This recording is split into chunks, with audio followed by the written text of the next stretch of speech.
52. BFM Business, numéro 1 sur l'économie.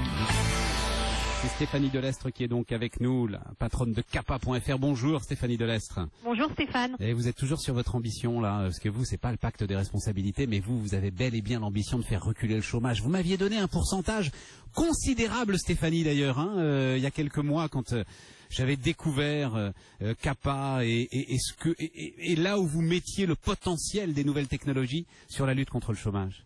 Tout à fait. Donc aujourd'hui, Capa a réussi à fournir un emploi à environ 50 000 candidats. Donc c'est un chiffre énorme. Mais il faut avouer que avec l'annonce du pacte de responsabilité, normalement, on devrait être un peu plus aidé avec des entreprises qui vont peut-être commencer à recruter à nouveau dans les prochains mois. Mais vous les connaissez mieux que moi, les entreprises, Stéphanie. C'est pas un pacte de responsabilité qui les pousse à recruter. C'est un carnet de commandes qui les pousse à recruter. Alors, on est d'accord, c'est un carnet de commandes, mais pour avoir le carnet de commandes, ce dont les entreprises ont besoin, c'est de sécurité. Et là, il y a quand même eu des annonces, en tout cas, ce que j'en ai compris, pour nous dire qu'on allait arrêter de nous annoncer tous les 4 matins des changements sur la fiscalité. Ouais. Et puis, bien évidemment, on attend le retour de la confiance, et ça ne viendra que si certaines mesures annoncées sont vraiment mises en place. Et pour le moment, on n'a aucun calendrier précis. Vous avez raison. Alors là encore, un outil formidable. L'éducation nationale devrait le diffuser très très largement à l'ensemble des parents et l'ensemble des enfants qui ont un choix, là c'est vrai, stratégique à faire. Alors c'est les inscriptions, comment ça s'appelle, post-bac, c'est ça, hein? Exactement, le cauchemar commence. Ouais, enfin cauchemar, j'en sais rien, mais il faut décider. Il faut décider et on n'a pas d'outil pour décider. Et Capa nous donne un outil, je le résume. Écartez-vous du journalisme, ah oui, ça je le confirme d'ailleurs à titre personnel, et allez foncer faire du commerce et de la vente. Est-ce qu'on peut le dire comme ça? Exactement, on peut le dire comme ça. Aujourd'hui, il y a pratiquement 2 jeunes sur 3 qui nous disent qu'ils ne savent pas quoi faire. Ils n'ont aucune information, ils ne connaissent pas les secteurs innovants, ils ne connaissent pas les secteurs qui recrutent. Donc Capa a sorti le classement des formations qu'il faut absolument faire pour être sûr d'être au chômage.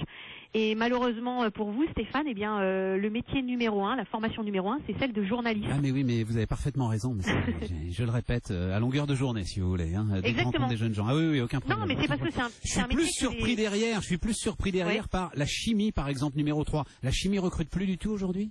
Alors, elle recrute beaucoup moins qu'avant et on le voit bien dans les annonces des groupes pharmaceutiques en particulier. Voilà, et donc alors l'industrie recrute, on le dit régulièrement, mais pas la chimie, pas le textile, pas l'agroalimentaire. Mais attendez, je voudrais aller très très vite, parce qu'on dit beaucoup disparition des métiers non qualifiés. Tu parles.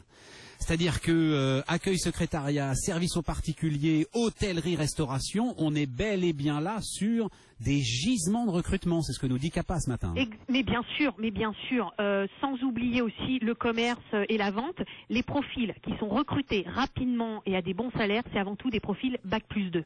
Donc, si vous voulez être sûr de trouver un emploi rapidement après le bac, dirigez-vous d'abord vers des formations Bac+2 et en particulier sur les secteurs que vous avez dit, et puis bien évidemment sans oublier l'informatique et le digital, parce qu'en France, on a des belles startups qui recrutent beaucoup et qui ont beaucoup de difficultés à recruter en ce moment. Bon, mais vive les vendeurs, hein. Voilà, c'est la clé et vous êtes une magnifique vendeuse de votre entreprise, donc allez sur le site Capa.fr et vous y trouverez, j'imagine Stéphanie, l'ensemble de ces informations. Good Morning Business jusqu'à 9h sur BFM Business. Vive les vendeurs.